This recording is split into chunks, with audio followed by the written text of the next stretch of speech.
Today we're leaving Lynchburg, Virginia and heading to Pigeon Forge, Tennessee. We're really excited because we're going to meet some friends there. Mike and Julie are our dear friends from Minnesota. They own a small travel trailer that they travel with occasionally, and this year they decided their big RV trip was going to be to come down to Tennessee to see the Smoky Mountains. So we reworked our plans a little bit to make sure that we were in Tennessee the same time that they were.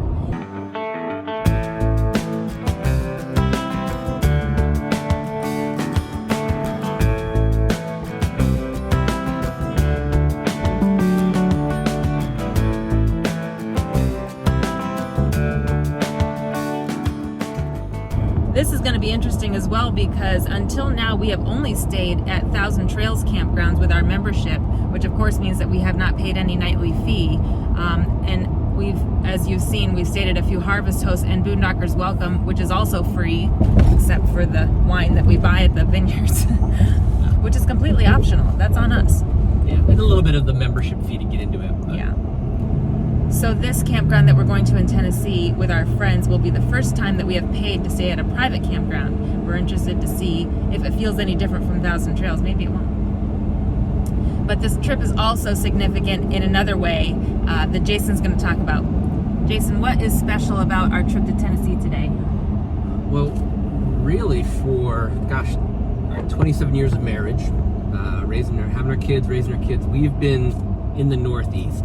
Mostly, New York State, New England, there. And then for the last 10 years, the footprint of our life, my work, has been, the Northeast, down to the Virginia border.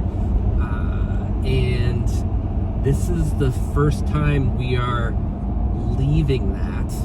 And, it's an interesting feeling. Even during the course of starting full-time, my job changed in where I'm located and what I do in good ways, but it was a little bit of surprise, stuff related to COVID and all that. So it's a bit poignant to make that shift. And not only are we leaving, we're not coming back for quite a while. Our plans will take us in a big box through winter, spring, summer, and it won't be till probably late summer we're planning on, midsummer to late summer, that we even get back into New England as well. Now we've got plans, for our kids to join us at different times, our adult children, and things like that. But we're leaving what's been our life, and so this day marks a really interesting transition. Yeah, we're excited to be on the road. And at the same time, it feels like a big, like you said, a big transition, a life change. It's going to be interesting. Thanks for coming along with us. I am very excited today because we are finally going to stop at a CAT scale to get the truck and RV weighed for the first time since we got on the road.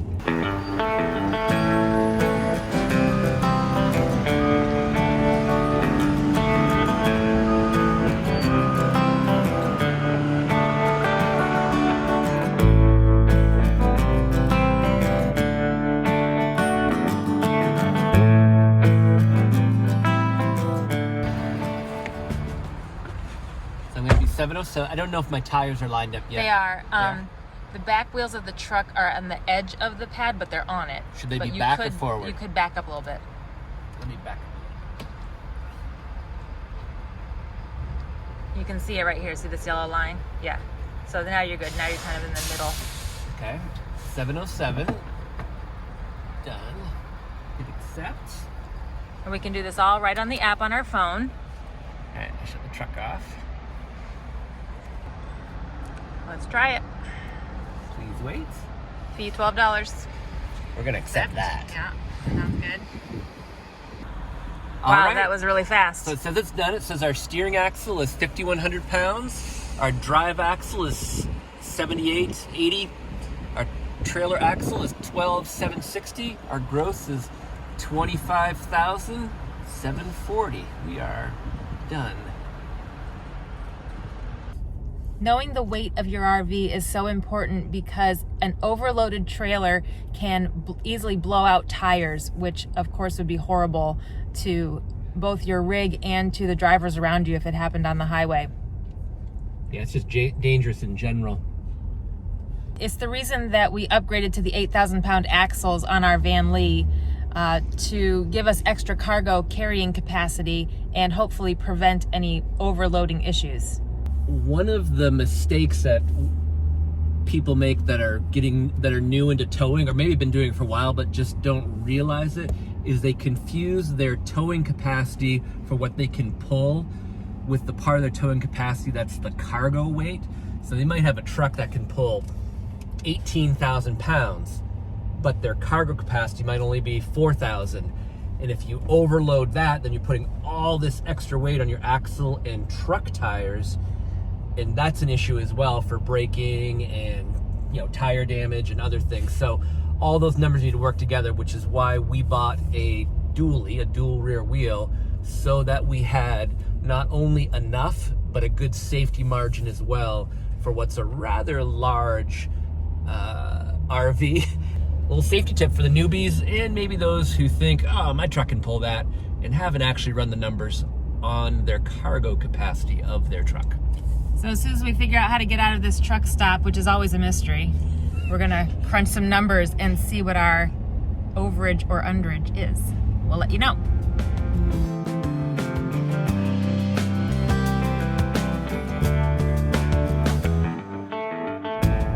That's a wee leprechaun.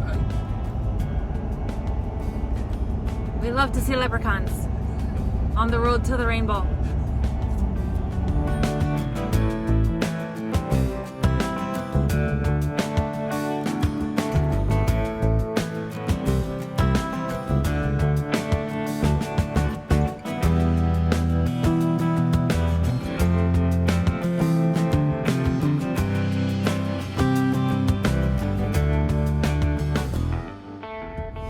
We've looked at the numbers and we're going to try to interpret them. The sticker on the truck says that the front axle gross weight rating is 5,600 pounds, and our weigh at the CAT scale said the steer weight, which I believe is the front axle, is 5,100. So that's good. We've got an extra 500 pounds, which I guess means we could put more weight up here in the cab, heavier people or something like that. Or if you had a winch on the front, things like that. There's a plow. Okay. Not that we're going to do any of those, but... Yeah. Okay, and then the back axle of the truck, the drive weight... The rating on it. Gross weight rating that it can handle is 9,900 pounds. Our weigh was 7,880. So we have lots of margin there as well. So that's even with the pin weight of the RV on the back of the truck. We still had 2,000 pounds that we could have put in the bed of the truck, right? Yeah. And then the RV itself is rated gross weight for 18,000 pounds. So our weigh on the RV axles was only 12,700. So we have plenty of room. We've got 3,300 pounds that we could still put in the RV. Which we're not going to do. Right. And we could still put more pin weight in the truck. So we are well under our gross weight. So great. That makes me feel really good. Jason was confident that we were way under, but so many people on YouTube talk about being close or overweight and blowing out their tires as a result, and so I just wanted that confirmation for myself of, yep, we're doing great.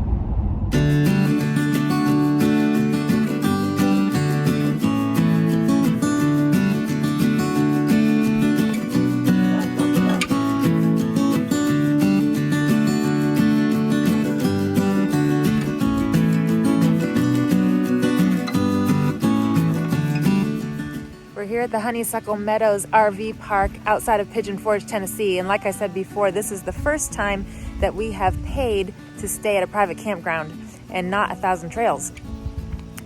This campground has the most spacious sites I've ever seen. We feel like we've got a half an acre all to ourselves, and the mountain view in front of us is just gorgeous.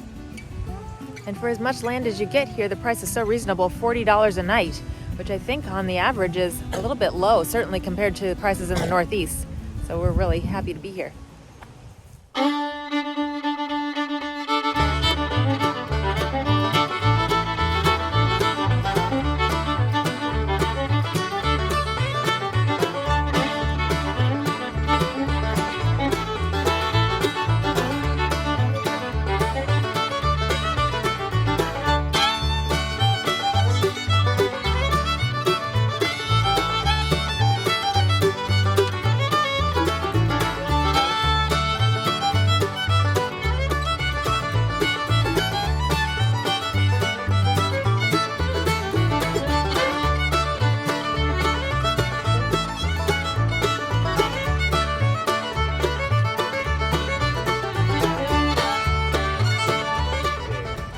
not going to hike the Appalachian Trail today, but I just wanted to get this sign. Pretty cool. I always love seeing little pieces of the trail as we travel up and down the East Coast.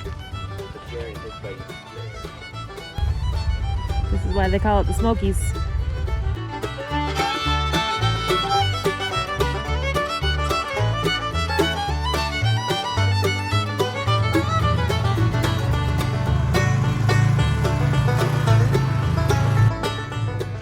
We're at the top of the mountains now. We're gonna take a walk up to Clingman's Dome, which has a 360-degree view. How far? Say how high we are again. 6,184 feet. The air is a little thin up here, but it's only a half-mile hike. We're gonna make it.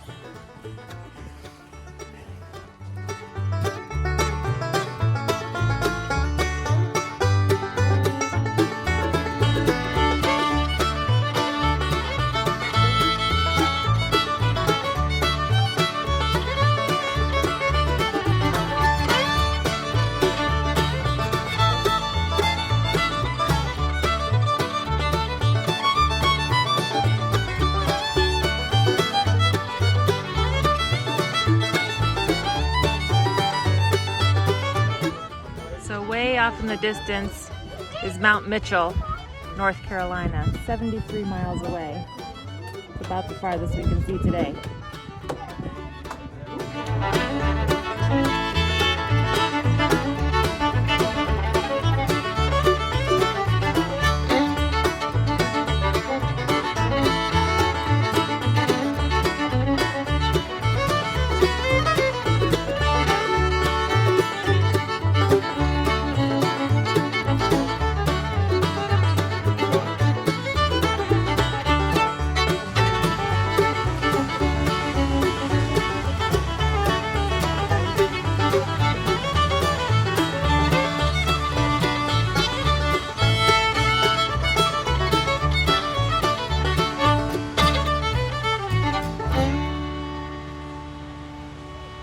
That there's a couple things that we forgot to do while we were here, so we're going to fit them in today. We're going to grab a geocache because we haven't gotten one in Tennessee yet, and we're going to do a hike in the Smoky Mountains. We did that walk up to Clingman's Dome with our friends, but we haven't actually hiked in the woods, so unfortunately Griffin can't come with us because no dogs are allowed on the national park trails here, but we're just going to find a little quick walk to do in the woods. Okay, found a cache, this cute little ranch. Like a false door thing.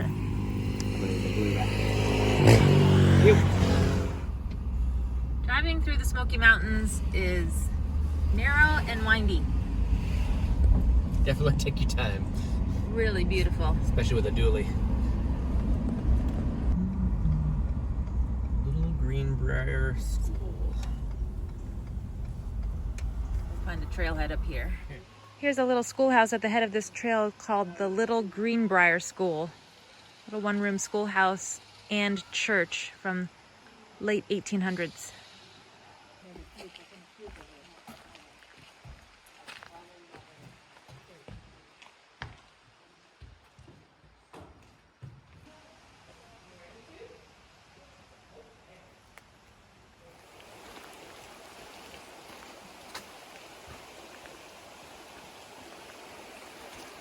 All right, let's go.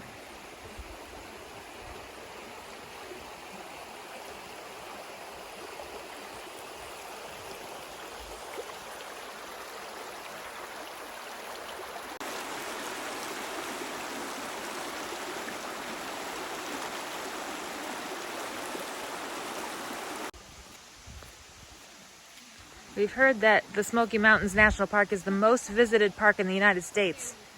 And we can certainly see that this week. There are tons of people, even on this little tiny trail.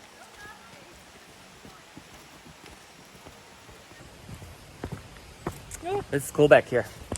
We've been speculating on why Smoky Mountains National Park is the most visited, and we come up with a couple of theories. Maybe. What was... Well, East Coast has lots of population. So right. This is drivable, certainly over a 2-day from some millions and millions of people, certainly. And also it's the only national park that is completely free. There's no entrance fee, no trailhead fees or anything like that. So the combination of population and free probably makes it easy for people to visit here. And it could be where the other national parks are. There's lots of national parks. That's true. There's a lot clustered out west. Yeah. But there are not, the ones on the East Coast are spread out kind of far. Yeah, that might be part of it too. I wish that we could bring dogs into here, but there's plenty of places for Griffin to hike with us. When we're in the national parks, I think they want to control the trail system a little bit better. Although in Acadia, they do let dogs on those trails. And last year when we were there, they have this program called the Bark Ranger program. It's for national parks where pets are allowed on the trails, and they give you this little medallion for their collar that says Bark Ranger on it. It's really cute.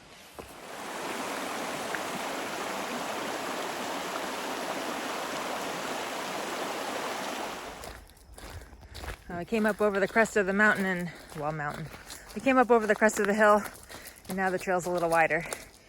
Not so muddy. If we went on a hill, that means we're now going down to a holler. Could be. This trail is called Metcalf Bottoms. I don't know what bottoms are, but I guess we're going to find out. I was just saying to Jason the other day that being here in the Smoky Mountains is the first time that I've really gotten what the hype is all about for the national parks. When we were in Acadia last year, Maine is such a familiar place to us that it just felt like another vacation in Maine. We didn't differentiate being in the national park from being on the coast or anywhere else. But being down here in Tennessee and actually driving through the park and seeing how different it feels from Acadia really gives me a better sense of the different cultures and landscapes of the different national parks. So I'm a little more excited now about visiting them than I was before.